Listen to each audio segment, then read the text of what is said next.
Hello students, कैसे हैं आप लोग। आपका स्वागत है आपके ऑनलाइन प्लेटफॉर्म सैनिक क्लासेस पर। जैसे कि स्टूडेंट्स, हमने अपने पिछले लेक्चर्स में इलेक्ट्रोस्टैटिक्स के इंपॉर्टेंट न्यूमेरिकल्स की सीरीज स्टार्ट करी थी, तो उसी सीरीज को आगे बढ़ाते हुए आज उस सीरीज का नेक्स्ट न्यूमेरिकल्स। ये स्टूडेंट्स दे रखा है कि ये एक समबाहु त्रिभुज है ABC। इसके प्रत्येक कोने पर एक स्मॉल क्यू आवेश रखा है, कोने A पर भी स्मॉल क्यू आवेश रखा है, B पर भी और C पर। और पूछा गया कि इसके केंद्र O पर, सेंटर O पर कैपिटल Q आवेश रखा है, तो इस कैपिटल Q आवेश पर लगने वाला परिणामी बल ज्ञात करना है। तो देखिए स्टूडेंट, जैसे कि आपको लास्ट लेक्चर्स में बताया गया था कि जब हमें कोई आवेशों का समुदाय दिया गया है और उसके एक समुदाय पर हमसे बल पूछा गया है, तो उस कॉन्सेप्ट को यानी कि उस न्यूमेरिकल्स को हम बलों के अध्यारोपण के सिद्धांत से करते हैं। तो उसी कॉन्सेप्ट को यूज करते हुए ये न्यूमेरिकल्स किया जाएगा। और जो स्टूडेंट्स जिसने पिछले लेक्चर्स नहीं देखा है तो प्लीज आप पिछले लेक्चर्स को देखना, उसको आपको क्लियर हो जाएगा कि बलों के अध्यारोपण का सिद्धांत क्या होता है। तो देखिए ये दे रखा है कैपिटल Q आवेश से बल निकालना है, और आप जानते हैं कूलाम के नियम से किन्हीं दो बिंदु आवेशों के मध्य लगने वाला बल जो होता है वो होता है 1/4πε0 Q1 Q2 R² होता है। यानी कि जो बल होता है उन दोनों आवेशों के गुणनफल के समानुपाती और उनकी बीच की दूरी के वर्ग के व्युत्क्रमानुपाती।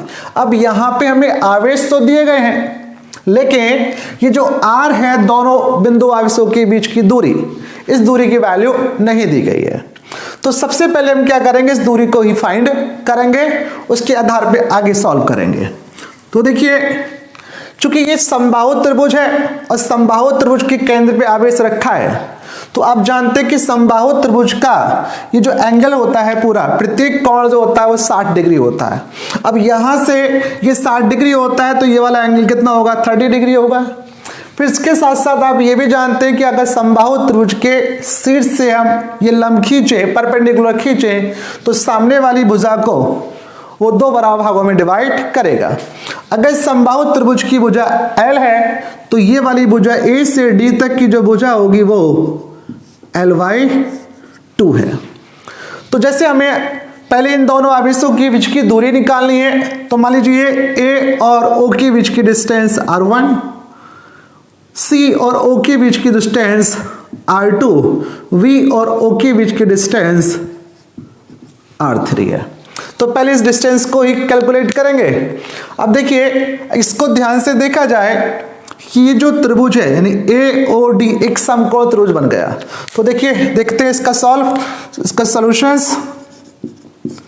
तो त्रिभुज AOD में, अब त्रिभुज AOD को ध्यान से देखिए, हमें यहां पे दे रखा है कि A से D तक की जो डिस्टेंस है L/2 है, और हमें कैलकुलेट क्या करना है, R1 कैलकुलेट करना है। और ये एंगल दे रखा है कितना, 30 डिग्री है। तो ये 30 डिग्री यानी कि ये जो कोण है इसकी सामने भुजा क्या हो गई, लंब हो गई।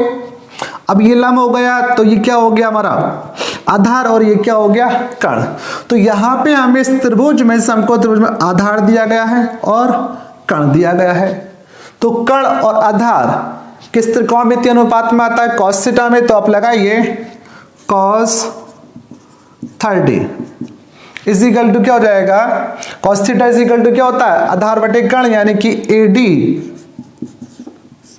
AD upon AO। cos 30 का मान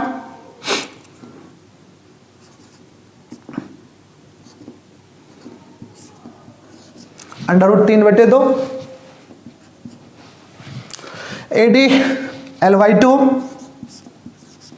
AO कितना मान रखा है R1। ठीक है, इस 2 से 2 का क्रॉस हुआ और R1 इजिकल टू क्या हो गया, L/√3। अब देखिए चूंकि त्रिभुज समबाहु त्रिभुज ABC में क्योंकि समबाहु त्रिभुज है और समबाहु त्रिभुज आप जानते हैं ये जो केंद्र होता है समबाहु त्रिभुज का, उसके प्रत्येक शीर्ष तक की दूरी क्या होती है, सेम होती है, इक्वल होती है। क्योंकि अगर हम यहाँ पे इसको केंद्र मान के एक वृत्त खींचे तो वृत्त कहां से गुजरेगा, इन तीनों के शीर्ष से होकर गुजरेगा। तो हम ये कह सकते हैं कि R1 equal to R2 equal to R3 कितना हो जाएगा, L/√3 हो जाएगा, L/√3। ठीक है, तो अब सॉल्व करते हैं। देखिए फर्स्ट बिंदु ए पर रखे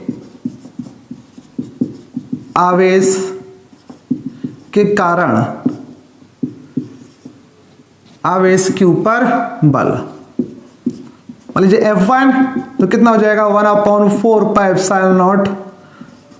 अब किस आवेश के मैंने निकाला है स्मॉल क्यू और कैपिटल क्यू, तो small Q into capital Q upon इनके बीच की डिस्टेंस का स्क्वायर, तो ये हो जाएगा R1 का स्क्वायर। तो इसको सॉल्व करते हैं तो आ जाएगा F1 is equal to 1/4πε0 small Q capital Q, और R1 की वैल्यू कितनी आई है, L/√3, तो ये हो गया L/√3 का स्क्वायर।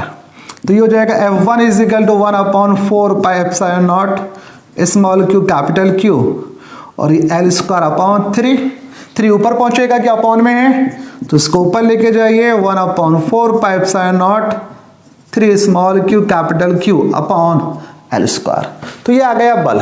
अब जैसे आपको लास्ट वीडियो में बताया गया था कि बल एक सदिश राशि है, तो अब इसकी दिशा भी निकालेंगे। और जैसे आपको पीछे बताया गया कि ये स्मॉल क्यू आवेश, ये कैपिटल क्यू आवेश सेम प्रकृति के आवेश है, और समान प्रकृति के आवेशों में क्या होता है, प्रतिकर्षण।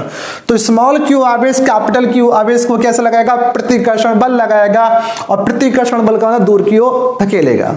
और आपको मालूम है इस बल की जो दिशा होती है हमेशा उसी लाइन के अनुदिश होती है जो लाइन दोनों बिंदु आवेशों को मिलाती है। तो स्मॉल क्यू आवेश कैपिटल क्यू आवेश पे बल किधर की ओर लगाएगा, इधर की ओर, क्योंकि ये प्रतिकर्षण बल है, यानी कि मान लीजिए F1। ठीक है, इसको लिख सकते हैं A से O डिस्टेंस में, यानी A से O की ओर, इक्वेशंस फर्स्ट। अब सेम उसी प्रकार से आप C के कारण बल निकाल लीजिए। अब देखिए इसी प्रकार बिंदु C व V पर रखे आवेश के कारण बल,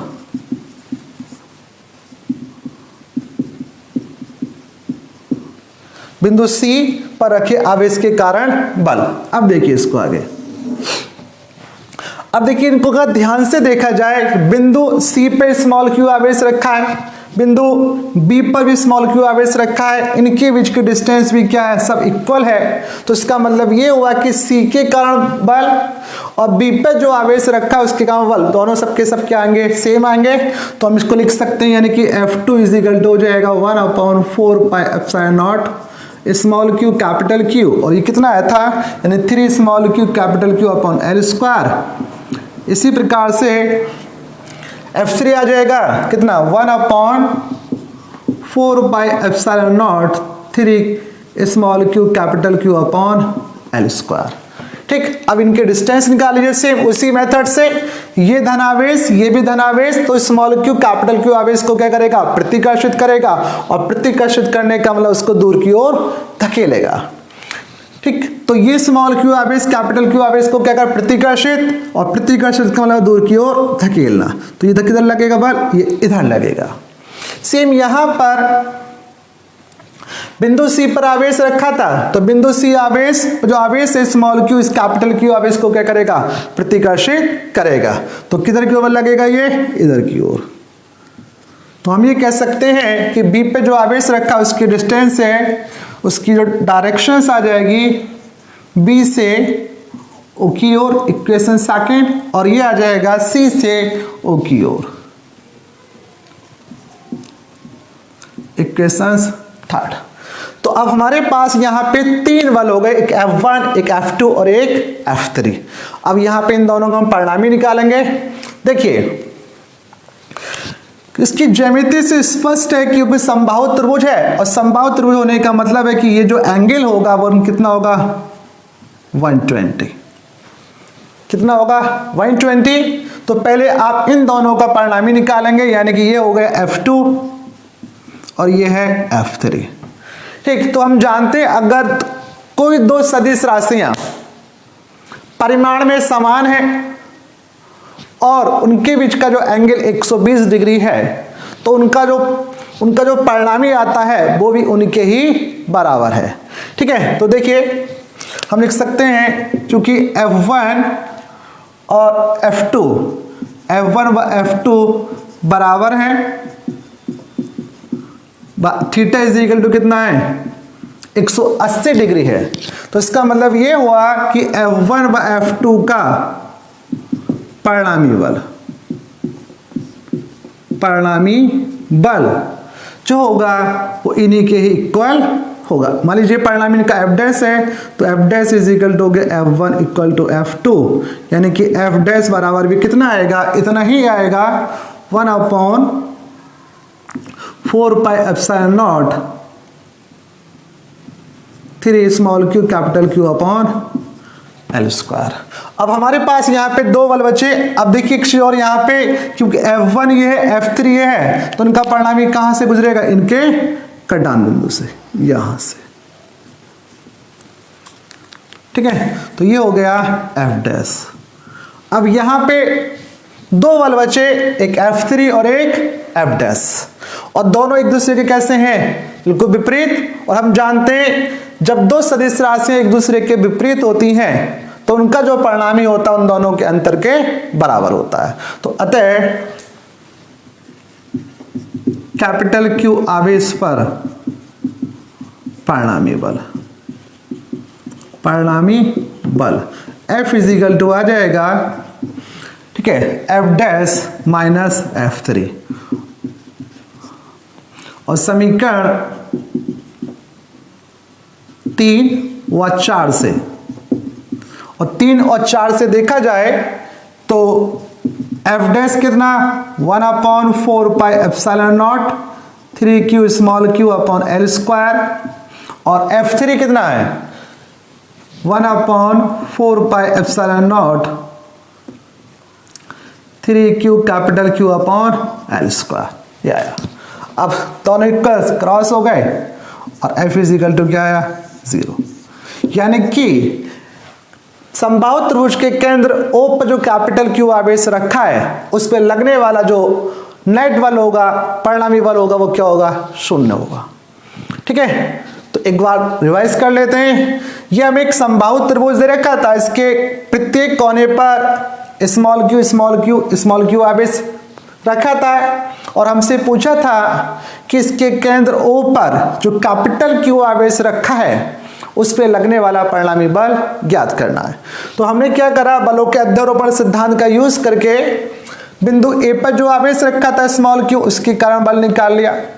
फिर C पॉइंट पे जो आवेश रखा था उसके कारण बल, और B पे पॉइंट रखा था उसके कारण बल।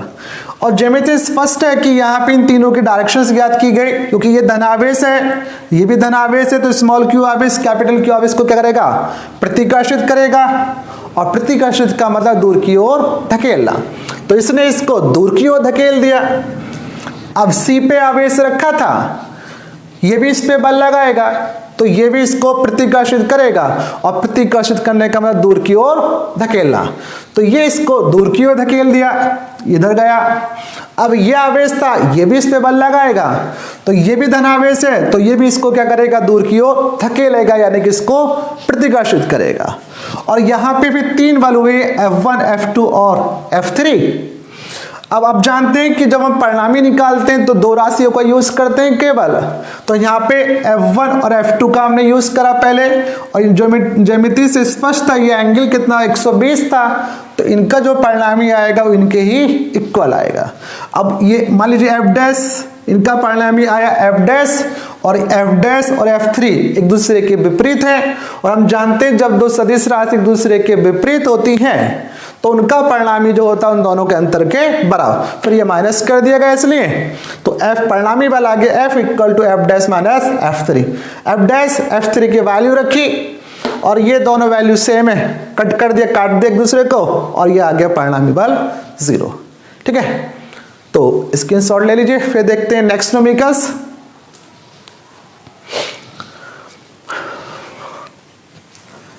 फटाफट साफ कर दीजिए इसको।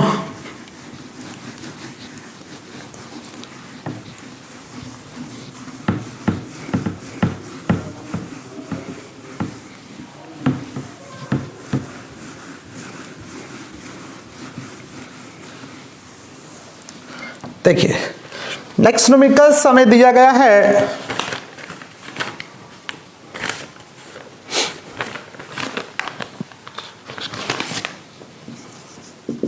कि दो बिंदु आवेश है,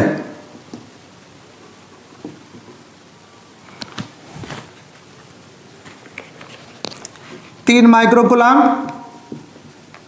और 2 माइक्रोकूलम परस्पर 1 मीटर की दूरी पर रखे हैं।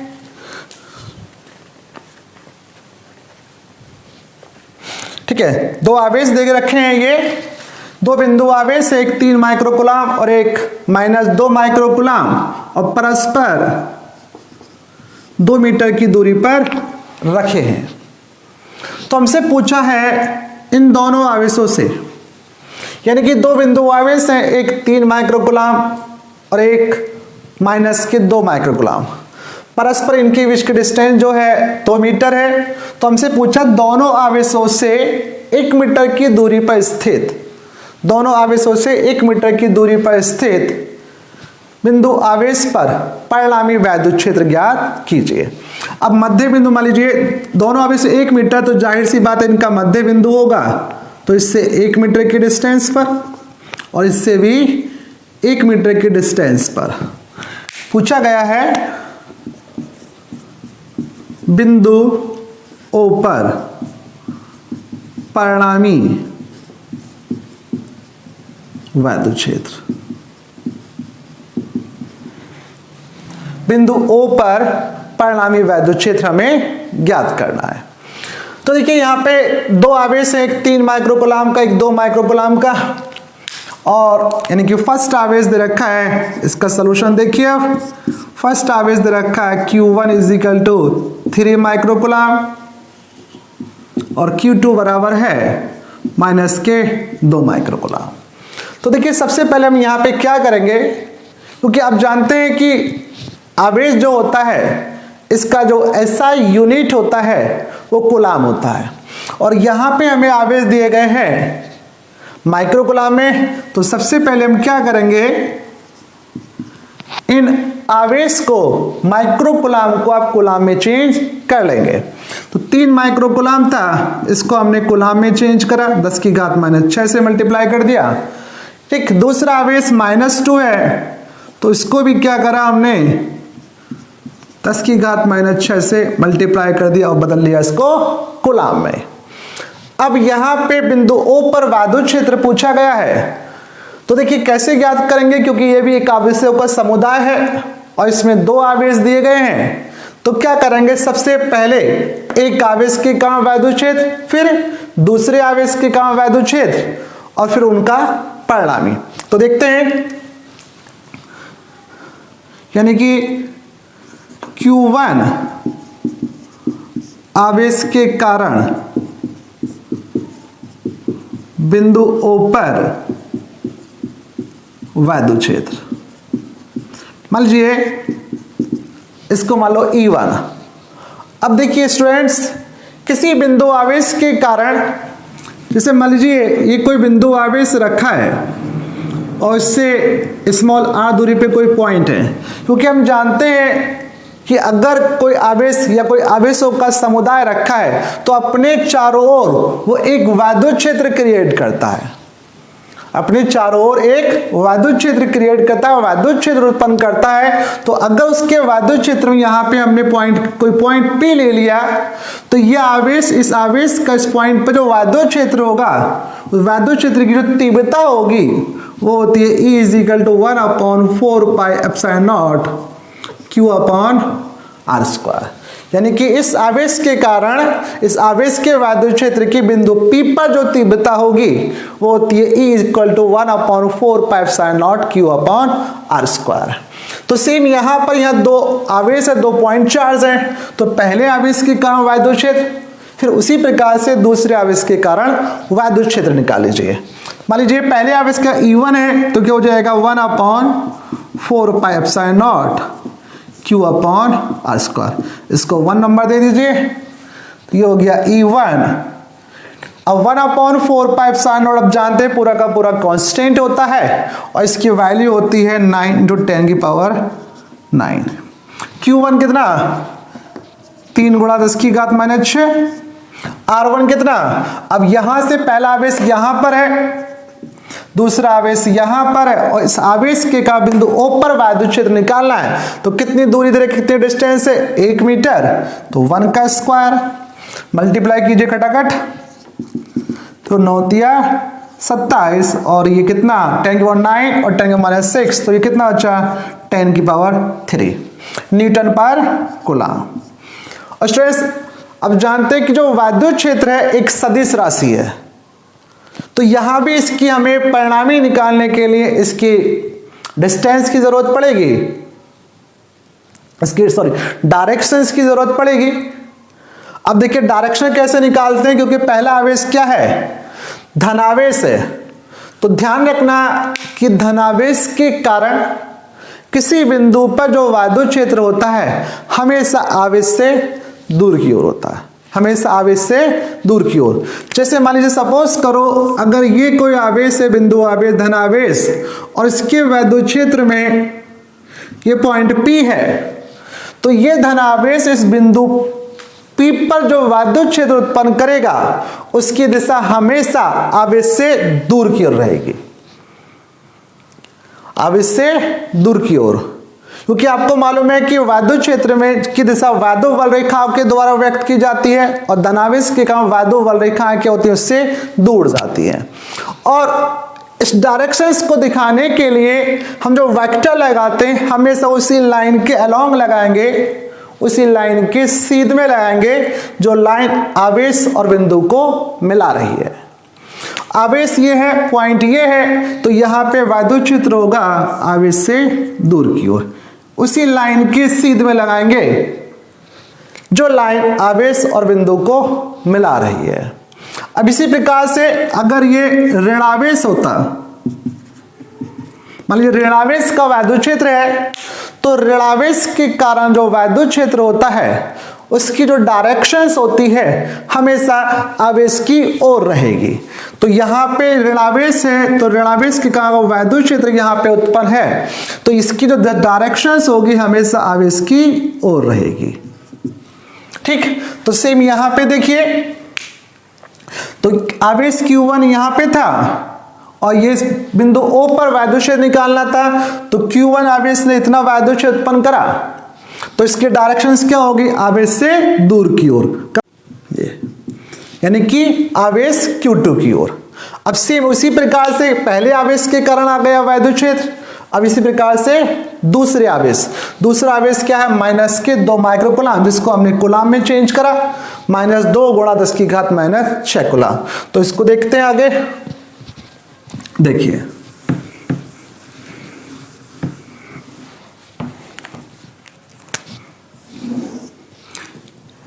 Q2 आवेश के कारण वैद्युत क्षेत्र की तीव्रता। ठीक, E2 मान लीजिए, E2 हो जाएगा 1/4πε0 Q2/R2 का स्क्वायर। वैल्यू पुटअप कीजिए 1/4πε0 Q2, दूसरा आवेश कितना -2 × 10⁻⁶। तो स्टूडेंट्स एक बात ध्यान रखना कि जो भी सदिश राशियां होती हैं अर्थात जिनमें डायरेक्शंस होती है, जिनमें दिशा होती है, तो उनकी जब उनका न्यूमेरिकल्स करते हैं तो उन न्यूमेरिकल्स में क्या करते हैं कि उन राशियों के साथ आवेश का केवल परिमाण यूज करेंगे, उसका चिन्ह यूज नहीं करेंगे।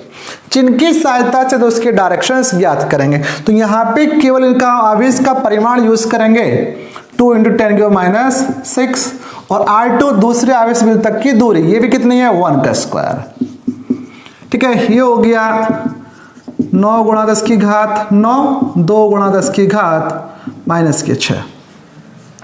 ठीक है, तो कितना आया ये 18 × 10⁻³ न्यूटन पर कूलम। अब देखिए इसके डायरेक्शन, तो जैसा आपको जस्ट अभी बताया गया कि दूसरा आवेश ऋणावेश है, तो ऋणावेश के कारण यहाँ पे जो वैद्युत क्षेत्र होता है उसकी दिशा किधर की ओर, आवेश की ओर। तो यहाँ पे जो वैद्युत क्षेत्र होगा इसकी दिशा भी क्या होगी, आवेश की ओर रहेगी। ये तो ये हो गया E2। ठीक, अब यहाँ पे दो वैद्युत क्षेत्र उत्पन्न हुए, एक E1 और एक E2, और क्लियर है चित्र से कि दोनों वैद्युत क्षेत्र क्या है, एक ही दिशा में है।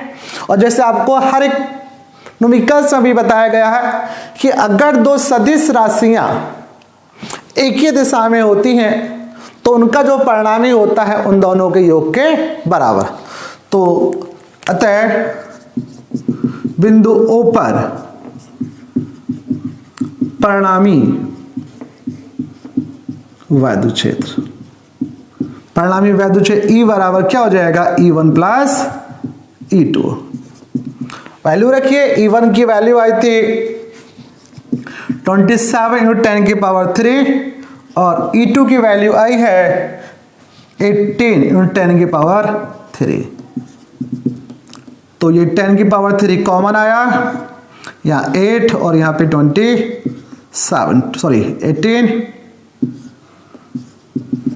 ऐड कर दीजिए, तो ये हो गया 15 और 3 और 1 4 × 10⁻³ या इसी को हम लिख सकते हैं 4.5 × 10⁻⁴ न्यूटन पर कूलम। ये आ गया। अब देखिए क्योंकि ये भी परिणामी आया गया है तो इसकी भी डायरेक्शंस होगी। अब इसकी डायरेक्शन किस दिशा में होगी, इसी दिशा में। जैसे आप समझ सकते हैं, जैसे मान लीजिए सपोज करो एक वस्तु रखी है, अब एक वस्तु रखी है, अब कोई व्यक्ति इस पे कोई व्यक्ति है बल लगा रहा है F1 और दूसरा बल लगा रहा है व्यक्ति F2। अब दोनों एक ही दिशा में इसको धकेल रहे हैं, बल लगा रहे हैं, तो वस्तु किधर की गति करेगी, ये आगे की ओर भी गति करेगी। तो सेम पहला आवेश भी इधर वैद्युत क्षेत्र उत्पन्न कर रहा था, दूसरा आवेश भी इधर वैद्युत क्षेत्र उत्पन्न कर रहा था, तो दोनों वैद्युत क्षेत्र जो एक ही दिशा में है तो परिणामी जो होगा वो भी इसी दिशा में होगा। अर्थात हम कह सकते हैं आवेश Q2 की ओर। ठीक है, दैट्स ऑल। आई होप आपके समझ में आया होगा स्टूडेंट्स। इसकी शॉर्ट ले लीजिए, फिर देखते हैं आज का नेक्स्ट न्यूमेरिकल्स।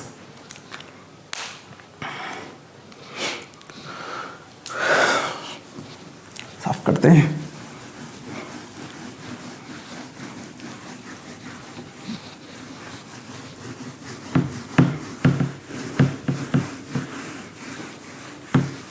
देखिए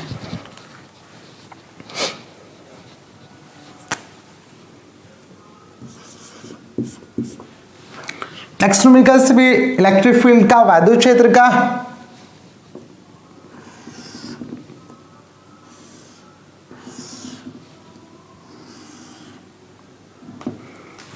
नेक्स्ट दे रखा है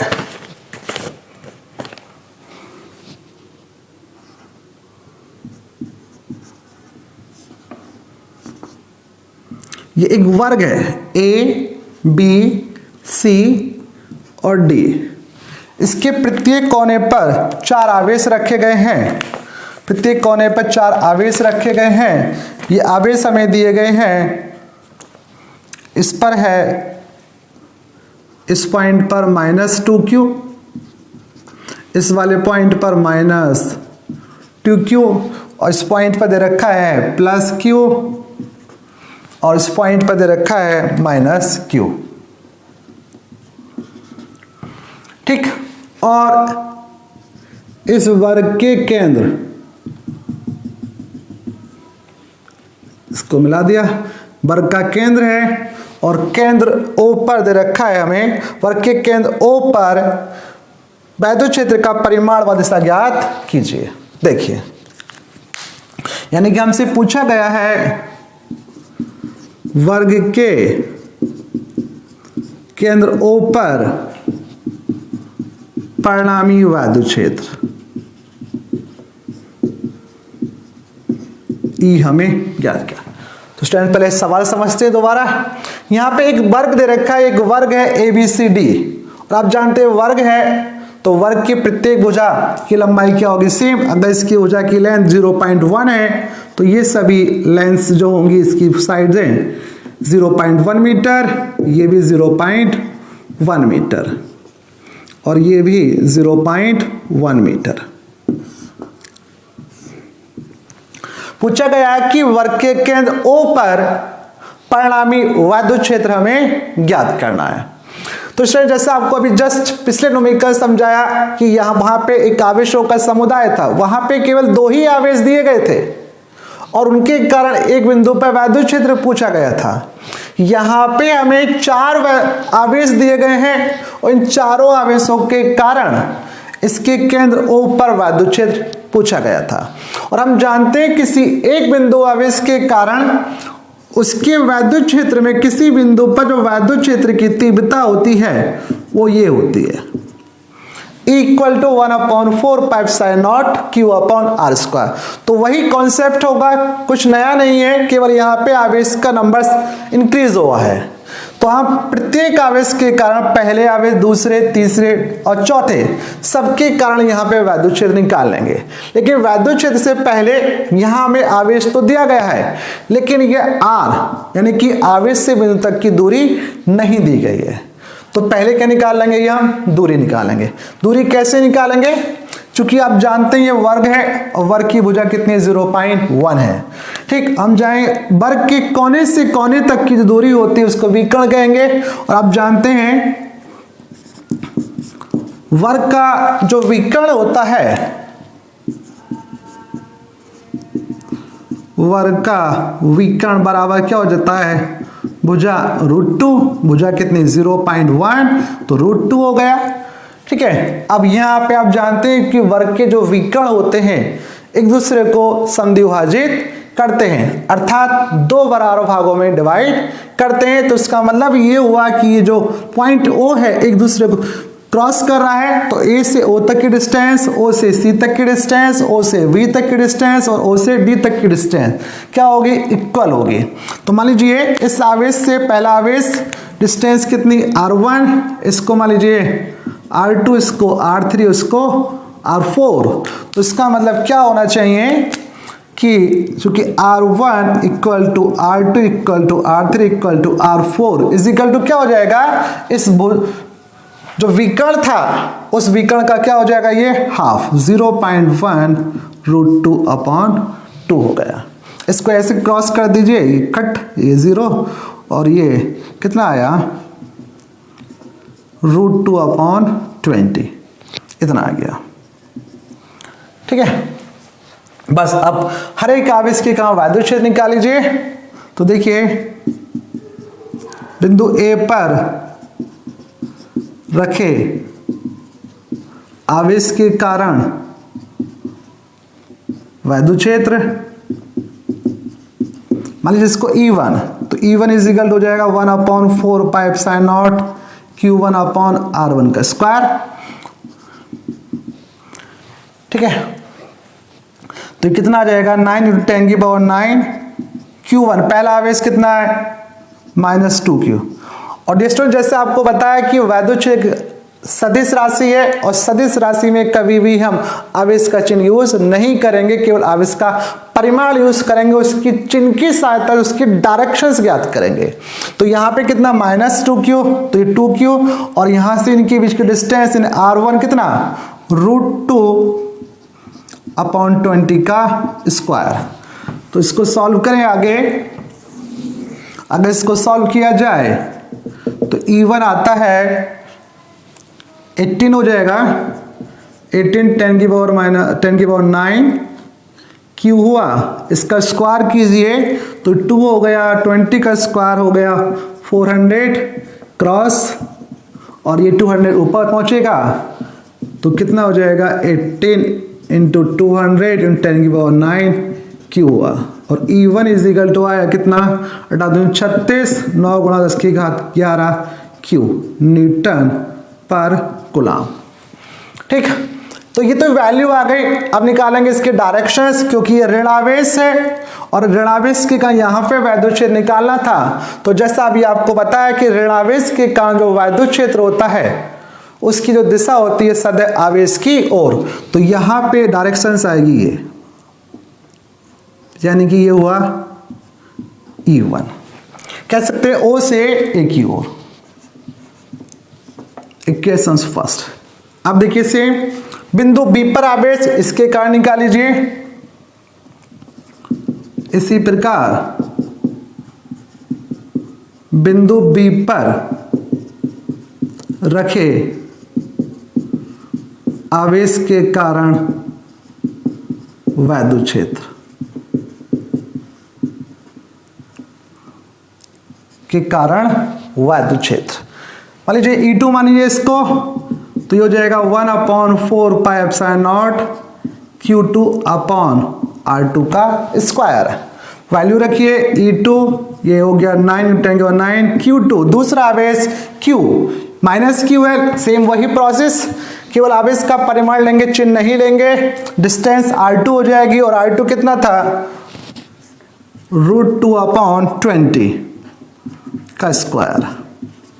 तो ये हो जाएगा 9 × 10⁹ हुआ, Q अपॉन 2 हुआ और ये 400 क्रॉस ऊपर पहुंचेगा तो 2 दूनी ये हो जाएगा 18 हो गया, दोनों में 18 हुआ और 18 गुणा 9 की 18 गुणा 10 की घात 11 Q, ये आ गया।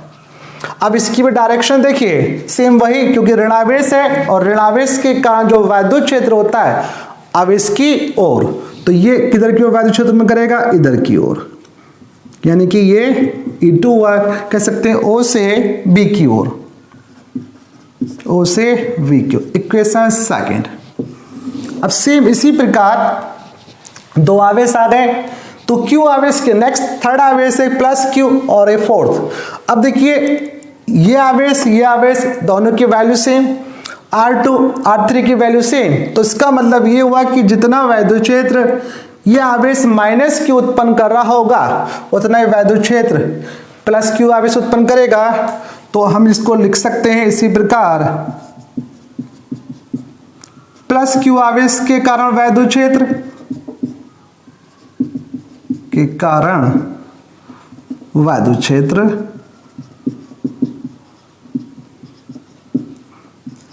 E3 कितना आ जाएगा, सेम यही आ जाएगा 18 गुणा 10 की घात 11 Q। इसी प्रकार से E4 आ जाएगा, जो फोर्थ आवेश था माइनस Q, सेम ये आवेश इक्वल, यहां से यहां तक की डिस्टेंस इक्वल, तो जितना वैद्युत क्षेत्र A पॉइंट पर रखे आवेश ने उत्पन्न करा उतना ही वैद्युत क्षेत्र D पॉइंट पर रखे आवेश उत्पन्न करेगा। तो ये आ जाएगा E4 भी कितना आ जाएगा, सेम उसी में उतना ही आ जाएगा 36 × 10 की पावर 11 Q न्यूटन पर कूलम। ठीक, अब यहां पे देखिए डायरेक्शन देख लीजिए, क्योंकि ये धनावेश है और धनावेश के कारण जो वैद्युत क्षेत्र होता है उसकी जो दिशा होती है सदैव आवेश से दूर की ओर होती है, सदैव आवेश से दूर की ओर। तो यहां पे जो वैद्युत क्षेत्र उत्पन्न हुआ उसकी जो दिशा होगी आवेश से दूर की ओर, तो यहां पे वैद्युत क्षेत्र इधर की ओर आएगा। ठीक है, तो ये हो गया मान लीजिए E3, क्या हुआ E3।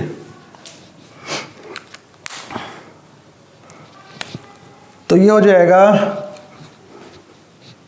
नहीं स्टूडेंट्स थोड़ी न्यूमेरिकल से मिस्टेक्स हुई है, प्लस Q नहीं होना चाहिए माइनस Q होगा ये भी। ठीक है, तो ये आ जाएगा सेम E3 इधर की ओर आएगा फिर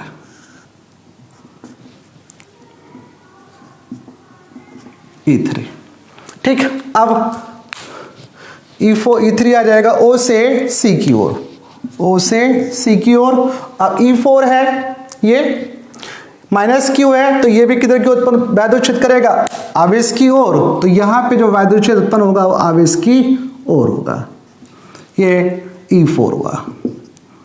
और ये E3, यानी E4 हो गया O से D की ओर। ठीक, तो अब यहां पे 4 वैद्युत क्षेत्र उत्पन्न हो गए, एक E1, एक E2, एक E3 और एक E4 हुआ। ठीक, अब इनको देखा जाए कि ये चारों वैद्युत क्षेत्र क्या है, एक दूसरे के यानी कि यहाँ पे विपरीत दिशाओं में हैं, तो अब इनका परिणामी निकालेंगे। और आप जानते हैं सदिश राशियों का जो परिणामी निकालते हैं हम दो सदिश राशियों का यूज करके उनका परिणामी निकालते हैं। तो देखिए हम पहले यहाँ पे सॉल्व करेंगे। देखा जाए कि E1 और E3 एक दूसरे के विपरीत दिशा में है, तो पहले आप E1 और E3 का परिणामी निकालेंगे। तो E1 व E3 का परिणामी मान लीजिए E डैश। अब विपरीत दिशा में है, तो जैसे आपको मालूम है जब दो सदिश राशियां एक दूसरे की विपरीत दिशा में होती हैं तो उनका जो परिणामी होता है उन दोनों के अंतर के बराबर होता है। ठीक है, तो देखिए यहां पे हो जाएगा, अब अंतर का मतलब बड़े में से छोटे को घटाते हैं, बड़े में से छोटे को घटाते हैं। तो E1 की वैल्यू आई थी 36 × 10⁻11 और E3 की वैल्यू आई है 18 × 10⁻11, तो माइनस कर दीजिए, हो जाएगा E1 minus E3। E1 36 × 10⁻11 Q minus 18 × 10⁻11 Q, minus कीजिए तो कितना बचेगा, 18 बचेगा Q। अब इसकी भी दिशा होगी, और जब दो सदिश राशि को घटाया जाता है तो परिणामी उस ओर होता है जिसकी वैल्यू क्या होती है, ज्यादा। अब किसकी वैल्यू ज्यादा थी, E1 की, तो यहाँ जो परिणामी आएगा वो इस दिशा में आएगा, यानी कि E1 और E3 का जो परिणामी होगा वो इस दिशा में होगा, यानी कि E डैश। इसी प्रकार से आप E2 और E4 का परिणामी निकालेंगे, तो यहां भी वैल्यू किसकी है, E4 की ज्यादा है, तो इसी प्रकार से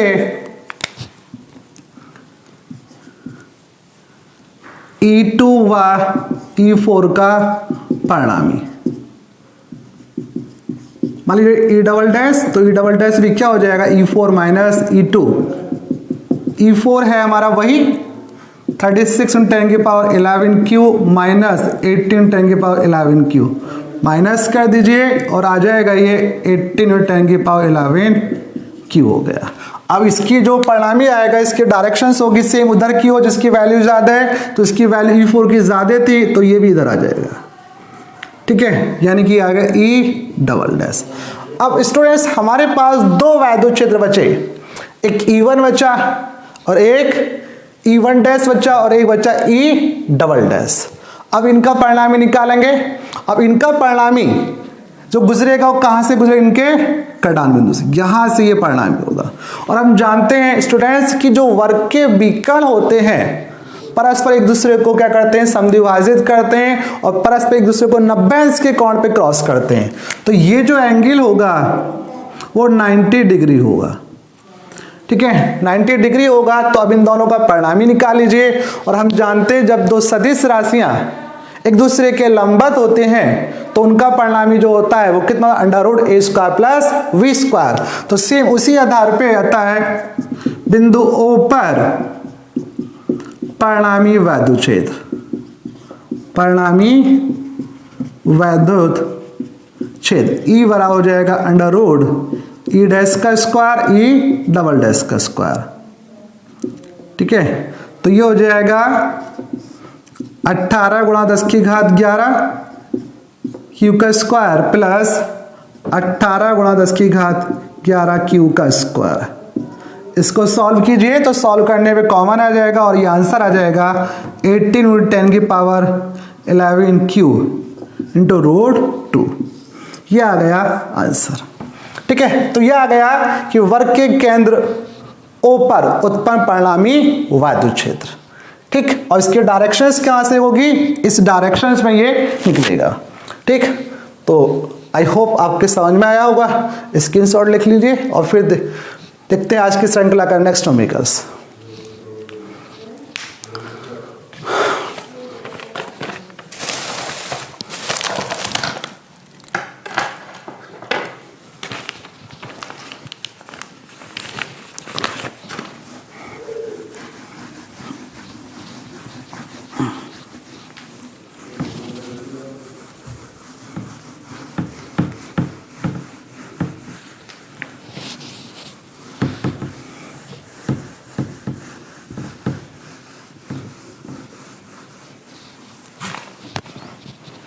देखिए स्टूडेंट्स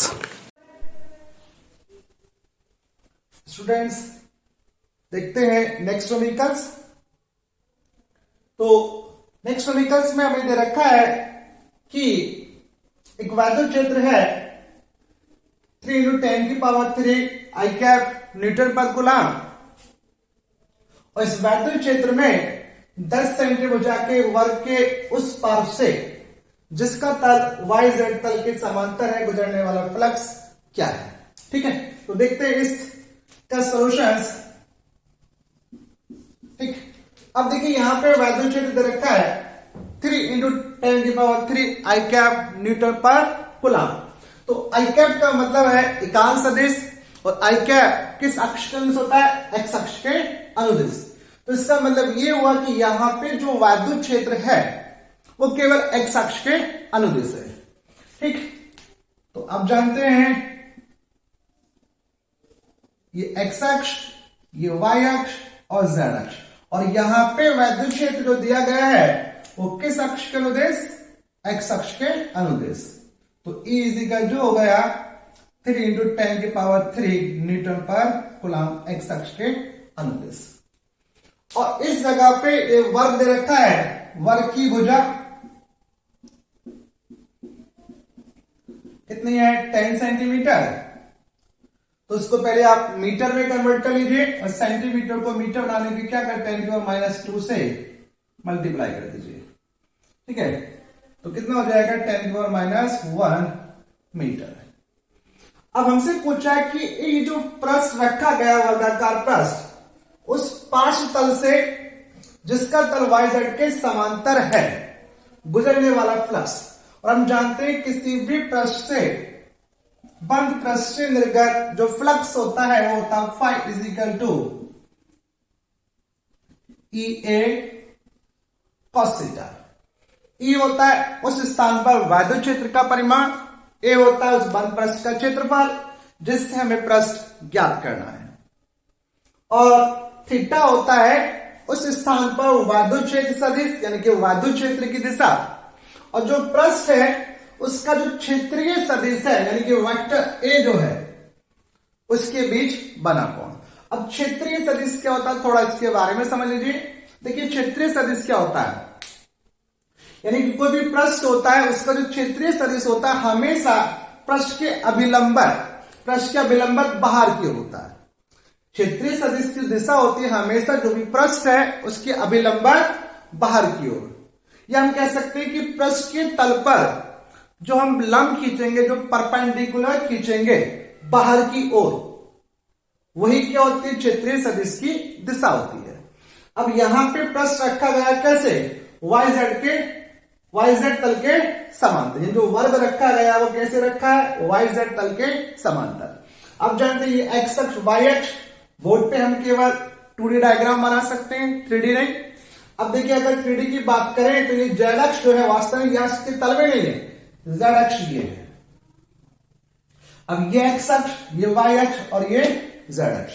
अब जो वर्ग रखा गया है, अब देखिए एक्स अक्ष वाई अक्ष जेड अक्ष, तो ये वाला जो तल है ये वाई जेड तल चलाएगा, यानी कि जेड अक्ष और ये वाई अक्ष, तो ये जो तल है ये कहलाएगा वाई जेड तल।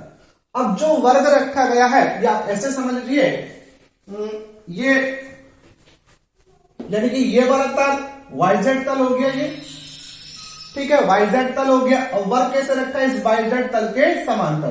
तो समांतर मतलब ये, यानी कि इस प्रकार से हम कह सकते हैं ये वर्ग है, ठीक है, और ये YZ तल है, ये एक दूसरे के समांतर हो गया।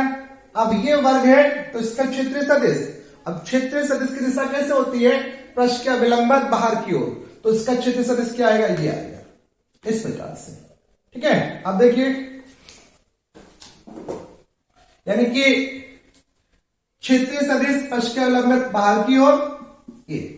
अब वैद्युत क्षेत्र सदिश, वैद्युत क्षेत्र की दिशा भी क्या है? एक्स अक्ष के अनुदिश, दोनों एक ही दिशा में एक ही डायरेक्शन में, एक दूसरे के समांतर। जब एक दूसरे के समांतर हो गए तो यहां पे थीटा इज इक्वल टू क्या हो जाएगा? 0 डिग्री। बस अब वैल्यू पुटअप कीजिए। ई की वैल्यू कितनी? 3 × 10⁻³ ए क्या होगा कि वर्ग है और वर्ग का स्क्वायर, वर्ग का जो एरिया होता है वो क्या होता है, भुजा का स्क्वायर, भुजा कितनी 10⁻1 का स्क्वायर और cos 0, तो कितना आ गया 3 × 10⁻3, 10⁻2 हुआ और cos 0 का मान 1, तो कितना आया 3 × 10 यानी कि 30 न्यूटन मीटर स्क्वायर पर कूलम। तो ये आ गया इस प्रश्न से निर्गत वैद्युत फ्लक्स। ठीक है, आई होप आपको समझ में आया होगा। एक बार और देख लीजिए। देखिए यहां पे हमें दे रखा था कि YZ वर्ग से उस वर्ग के उस पार्ट से जिसका तल YZ तल के क्या समांतर है, उससे निर्गत फ्लक्स हमसे पूछा गया है। आप जानते हैं एक्स अक्ष, वाई अक्ष, जेड अक्ष। जेड अक्ष कैसे होगा, ये होता है जेड अक्ष, और YZ तल यानी कि ये तल क्या बन गया, YZ तल होगी ये वाला। अब जो वर्ग रखा गया इस तल के क्या है, यानी कि ये समझ लीजिए, आप ऐसे समझ लीजिए ये YZ तल, और वर्ग कैसे रखा है इस तल के समांतर, समांतर मतलब ये होना चाहिए। अब इसका क्षेत्रीय सदिश क्या होता है, किसी भी पृष्ठ का क्षेत्रीय सदिश पृष्ठ का विलंबक बाहर की ओर, तो कैसे आएगा, ये आएगा। अब ये क्षेत्रीय सदिश एक्स अक्ष का वैद्युत क्षेत्र दोनों एक दूसरे के क्या हो गए, समांतर, तो यहां पे थीटा कितना हुआ 0। ई की वैल्यू हमें गिवन थी, एरिया हमें दे रखा था, cos 0 हो गया, सॉल्व करा कितना आया 30 न्यूटन मीटर स्क्वायर पर कूलम। ठीक, अब देखते हैं इसका सेकंड पोर्शन। सेकंड पोर्शन भी सेम है, बस थोड़ा सा इसमें चेंजेस किया गया है। वो ये है कि इसी वर्ग से गुजरने वाला फ्लक्स कितना है यदि इसका तल एक्स अक्ष से 60 डिग्री का कोण बनाता है, यानी कि इसका तल एक्स अक्ष से 60 डिग्री का कोण बनाता है। तो फिर देखिए यहां भी हमें थीटा की ही वैल्यू निकालनी पड़ेगी।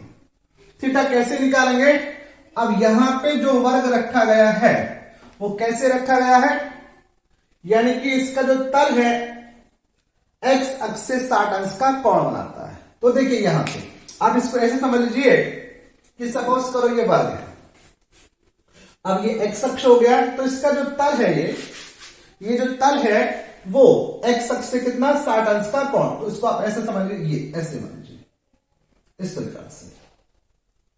ठीक है, अब इस पर अगर हम लंब खींचे, इस पर अगर हम यानी कि तल है इसका वो कितना, यानी कि इस प्रकार से, ये आप मान लीजिए ऐसे।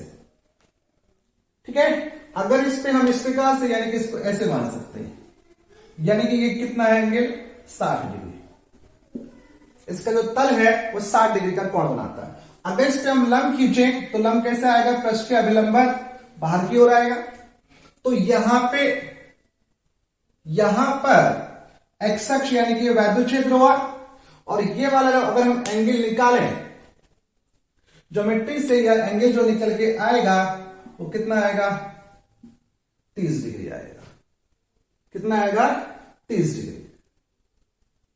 ठीक है, कितना एंगल आएगा ये 30 डिग्री, यानी कि ये जो तल था इसका, ये तल, ये कह सकते हैं ये तल जो था इस प्रकार से रखा है कि वैद्युत क्षेत्र की दिशा से 30 अंश का कोण बनाता है। 30 अंश का कोण, ये आप ऐसे समझ लीजिए, इस प्रकार से रखा है ये तल एक्स अक्ष से, तो इसका विलंब जो निकल के आएगा वो इस प्रकार से आएगा। ठीक है, तो ये एंगल अगर हम निकालें तो निकल के आता है 30 डिग्री। यह सिंपल ट्रिक आपको ऐसे समझ लीजिए, सिंपल ट्रिक होती है इसकी, ठीक, कि जो एंगल आपको तल से दे रखा है, लेकिन हमें एंगल यूज करना होता है तल पर खींचे गए अभिलंब, क्योंकि तल पे जो अभिलंब आता है, तल पे जो अभिलंब आता है, तल पे जो अभिलंब आता है वो तल पे जो अभिलंब आएगा वही क्षेत्रीय सदिश को व्यक्त करेगा, क्षेत्रीय सदिश को व्यक्त करेगा। ठीक है, तो इसकी एक सिंपल ट्रिक ये होती है कि अगर आपको एंगल तल से दे रखा है और क्षेत्रीय सदिश से निकालना, अभिलंब से निकालना है, तो सिंपल उसको 90 में से माइनस कर दीजिए। एक बार दोबारा समझिए, जैसे दे रखा था हमें कि आपको उस स्थिति में फ्लक्स निकालना है कि जब इसका तल एक्स अक्ष से 60 डिग्री का कोण बनाता है। तल का मतलब आप देख सकते, मान लीजिए ऐसे ये वर्ग है, तो ये इस प्रकार से रखा है, यानी इसकी जो सतह है ये वो एक्स अक्ष से कितना 60 डिग्री, आप ऐसे मान लीजिए, तो ये कितना हो गया 60 डिग्री। अगर ये 60 डिग्री है और क्षेत्रीय सदिश कौन होगा, इसके तल पे खींचा गया अभिलंब।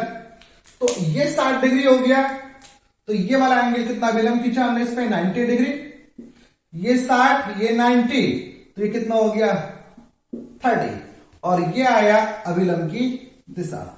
तो ये वायुछेद, तो अब ये 30 डिग्री है, तो ये भी कितना होगा 30 डिग्री होगा। ये एक सिंपल ट्रिक है कि अगर आपको एंगल तल से दे रखा है और हमें यूज करना का होता है इस मामले में अभिलंब से, तो जो एंगल आपको तल से दे रखा है उसको आप 90 में से माइनस कर दीजिए, अभिलंब से कोण अर्थात क्षेत्रीय सदिश से कोण आ जाता है। ठीक है, तो इस स्थिति में सेकंड पोर्शन में theta is equal to, B portion में थीटा इज इक्वल टू कितना है 30 डिग्री, बस फाइ इज इक्वल टू क्या हो जाएगा ई ए कॉस थीटा, ये कितना 3 10 की पावर 3 हुआ, और इधर रखा है 10 की पावर -1 का स्क्वायर और कॉस 30। सॉल्व कर लीजिए, तो यह आया कितना, अभी सॉल्व करा था, कितना आ जाएगा, ये 30 आ जाएगा, और कॉस 30 का मान √3/2, तो कितना आया 15, यानी कि 15√3 न्यूटन मीटर स्क्वायर पर कूलम। ये हो गया वर्ग से निर्गत वायु फ्लक्स।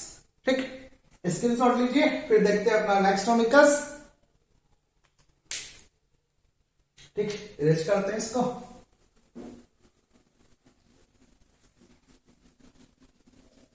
देखिए, अब देखिए नेक्स्ट टॉपिकस ये दे रखा है कि किस स्थान पर E X is equal to alpha X की power 1/2, E Y is equal to 0 और E Z is equal to दे रखा है 0, जिसमें अल्फा इज इक्वल टू दे रखा है 800 न्यूटन प्रति कूलम मीटर की पावर 1/2। तो गणना कीजिए इस घन से निर्गत टोटल फ्लक्स ज्ञात कीजिए जब ए की वैल्यू कितनी है 0.1 मीटर, यानी जो घन है इसकी भुजा कितनी है ए है, और ये घन मूल बिंदु से, इस मूल बिंदु से कितनी दूरी पर रखा गया है, ए दूरी पर ही रखा गया है। तो इस घन से निर्गत कुल फ्लक्स ज्ञात करना है। अब देखिए घन में देखा जाए कितने पृष्ठ होते हैं, 6 पृष्ठ होते हैं, और आप जानते हैं किसी भी पृष्ठ से निर्गत जो फ्लक्स होता है, जस्ट आपको अभी बताया, फाइ इज इक्वल टू होता है ई ए कॉस थीटा। ई उस स्थान पर वायुछेद और ए होता है उस पृष्ठ का क्षेत्रफल, और थीटा उस स्थान पर वायु क्षेत्र की दिशा और उस पृष्ठ के क्षेत्रीय सदिश की दिशा के बीच का कोण होता है। तो देखिए यहां पे हम देखें तो जैसे इस घन है, घन के अंदर 6 पृष्ठ होते हैं, तो सभी पृष्ठों से आपको फ्लक्स निकालना पड़ेगा और तब जाके उसका टोटल फ्लक्स निकल के आएगा। जैसे देखते हैं हम पहले इस पृष्ठ को, सपोज ये, अब इस पृष्ठ का हमें फ्लक्स निकालना है, सेम फॉर्मूला यूज करना है। तो पहले क्या निकाल लीजिए, एंगल निकाल लीजिए। एंगल अभी मैंने बताया कि किसी पृष्ठ का जो क्षेत्रीय सदिश होता है उसकी दिशा हमेशा पृष्ठ के तल के लंबवत बाहर की ओर होती है, पृष्ठ के तल के लंबवत बाहर की ओर। अब इस स्थान पर वायुछेद किधर की ओर है, एक्स अक्ष के अनुदिश, और वाई अक्ष जेड अक्ष के अनुदिश क्या है 0। तो इसका मतलब ये हुआ कि यहां पे जो फ्लक्स होगा केवल एक्स अक्ष के अनुदिश होगा, वाई अक्ष जेड अक्ष के अनुदिश फ्लक्स क्या होगा 0, क्योंकि इन अक्षों के अनुदिश वैद्युत क्षेत्र क्या है 0। अब वैद्युत क्षेत्र की दिशा एक्स अक्ष के अनुदिश, और इस पृष्ठ का क्षेत्र सदिश की दिशा पृष्ठ के विलंबवत बाहर की ओर, यानी कि ये। ठीक, दोनों के बीच का एंगल 90 डिग्री। जब 90 डिग्री तो cos 90 0, cos 90 0 तो फ्लक्स का मान 0, यानी इस पहले पृष्ठ का इस वाले पृष्ठ से संबद्ध वैद्युत फ्लक्स क्या हो गया 0। अब जस्ट इसके अपोजिट नीचे वाला पृष्ठ, यानी कि ये। अब इस पृष्ठ का क्षेत्रीय सदिश क्या होता है, पृष्ठ के विलंबवत बाहर की ओर, तो इसका क्षेत्रीय सदिश कैसे आएगा, पृष्ठ के विलंबवत बाहर की ओर। यहां वैद्युत क्षेत्र है एक्स अक्ष के अनुदिश, यानी कि इधर की ओर। यहां भी दोनों के बीच का एंगल कितना 90, और cos 90 0, टोटल फ्लक्स 0। अब देखिए ये वाला पृष्ठ, यानी कि बाहर की ओर मिरर वाला। ठीक है, अब इसका अगर हम देखें तो इस पृष्ठ का क्षेत्रीय सदिश कैसा आएगा? पृष्ठ का विलंबक बाहर की ओर आएगा, पृष्ठ का विलंबक बाहर की ओर, और चुंबक यानी कि यहां भी सेम क्या होगा? जो क्षेत्रीय सदिश होगा वो कैसे रखा है? इस प्रकार से रखा है ये। ठीक है, तो पृष्ठ का विलंबक बाहर की ओर आएगा। ठीक, और क्षेत्रीय सदिश कैसे हो गया? क्षेत्र पृष्ठ का विलंबक बाहर की ओर और वायु क्षेत्र है एक्स अक्ष के अनुदिश। ये कंडीशन हो गई। ठीक, तो यहां भी जो एंगल आया वो क्या आया? 90 डिग्री। तो ये भी फ्लक्स क्या हो जाएगा? 0। अब जस्ट अपोजिट इसके पीछे का पृष्ठ, यानी कि आप कह सकते हैं यहां पे जो होगा तो उसका भी फ्लक्स क्या आ जाएगा? 0, क्योंकि यहां पे उसका पृष्ठ अभिलंबक बाहर की ओर जाएगा। ठीक है, और वायु क्षेत्र एक्स अक्ष के अनुदिश, तो दोनों के बीच का एंगल कितना हो जाएगा? 90 डिग्री। अब बचा हमारे पास एक पृष्ठ ये और एक पृष्ठ ये। 4 पृष्ठ से तो इनका फ्लक्स हो गया 0। अब हमारे पास 2 पृष्ठ बचे, तो उनको देखिए। अब यहां पे हम सॉल्व करते हैं, यहां पे हम सॉल्व करते हैं। देखिए,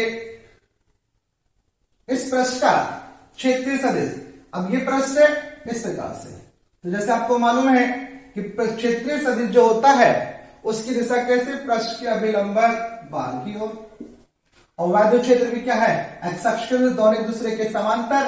तो यहां पे थीटा कितना हो गया? 0 डिग्री। मान लीजिए इसको पृष्ठ मान लीजिए आप S1।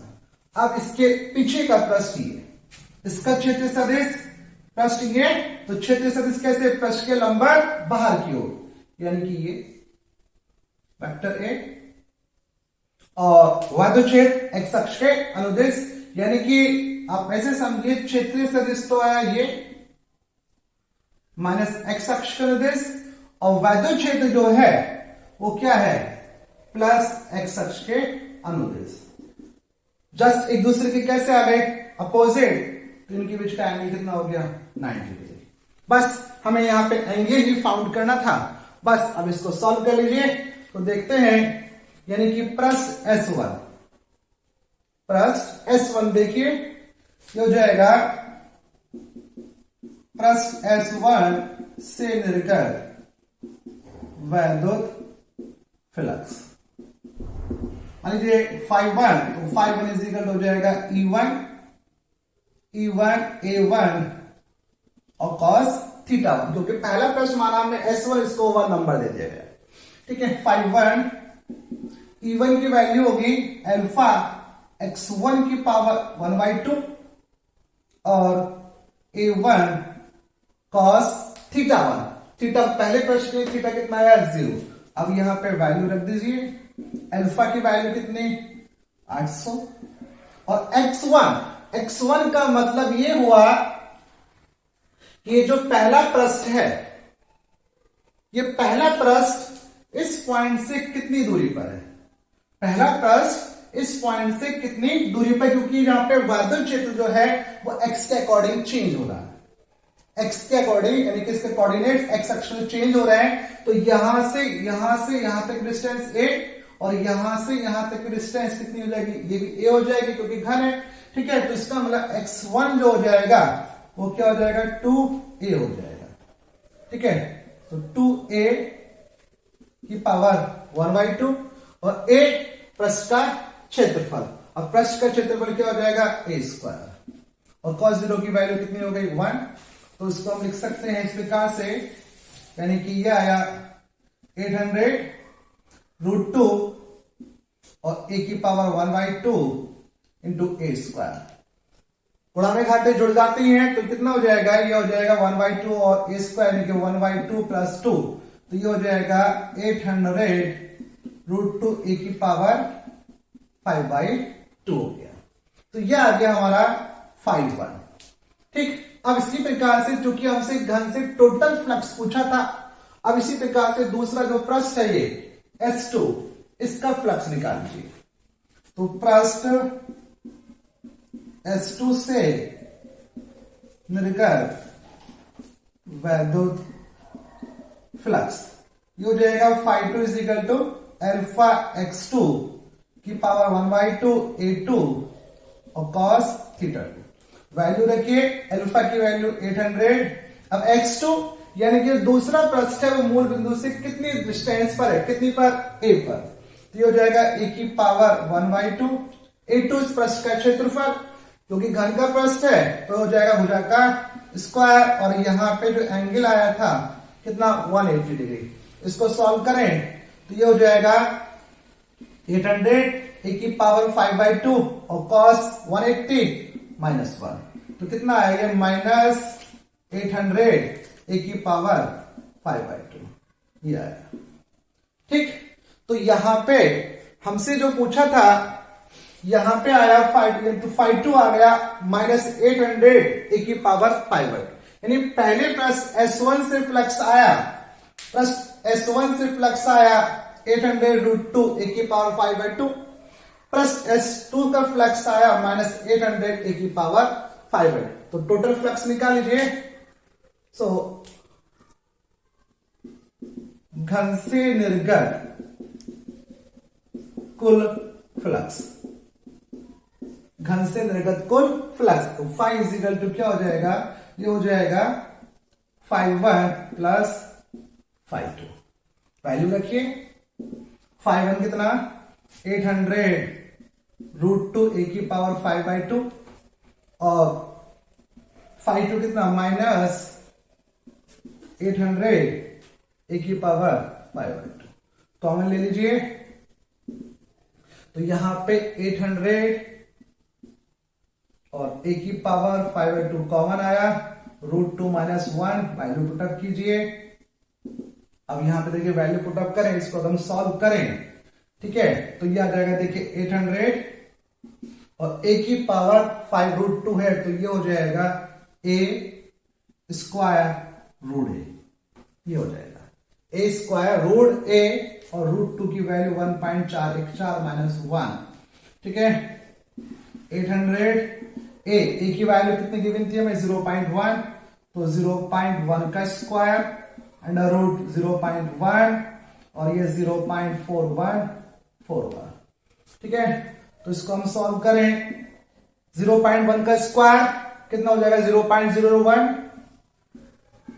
0.01 रूट 0.1, इसका रूट निकालें तो ये आ जाएगा 0.3 समथिंग आ जाएगा, और इंटू 0.414 हो गया, ठीक है। सॉल्व कर लीजिए, तो ये आता है हमारा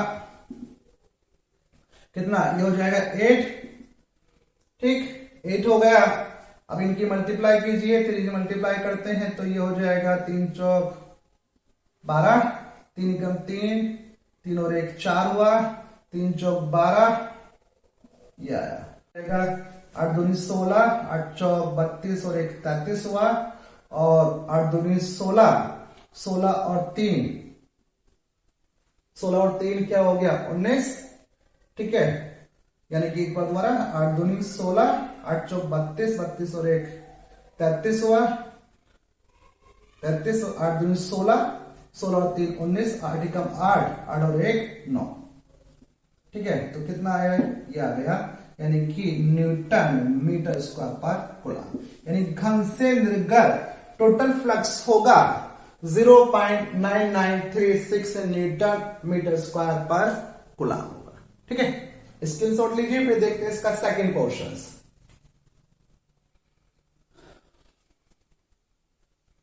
ठीक है, देखिए रेस करते हैं इसको। अब सेकंड पोर्शन में हमसे पूछा कि घन से, यानी घन के भीतर आवेश कितना है, क्योंकि घन के भीतर आवेश रखा होगा तभी इससे फ्लक्स निर्गत होगा, अन्यथा जीरो होता। तो घन के अंदर आवेश कितना पूछा, तो हमें मालूम है गॉस थ्योरम से किसी भी बंद पृष्ठ से निर्गत टोटल जो फ्लक्स होता है फाई इजिकल होता है Q upon epsilon not K, ठीक है।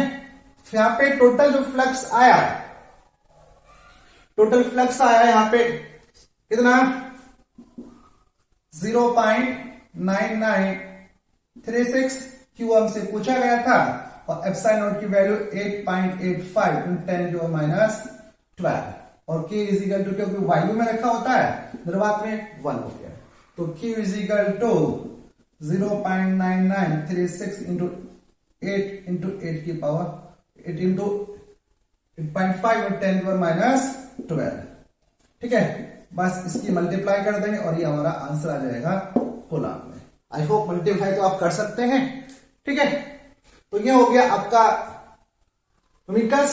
ठीक, तो स्टूडेंट्स बस आज इतना ही रहते हैं, फिर नेक्स्ट सीरीज में देखेंगे इस इलेक्ट्रोस्टैटिक्स के नेक्स्ट न्यूमेरिकल्स। ठीक, और स्टूडेंट्स अगर आपको ये लेक्चर पसंद आया हो तो प्लीज वीडियो को लाइक करना और अपने फ्रेंड्स के साथ शेयर करना। स्टूडेंट अगर इस सीरीज के संबंध में कोई आपको क्वेरी हो तो प्लीज मुझे कमेंट कीजिए। ठीक है, थैंक यू, धन्यवाद।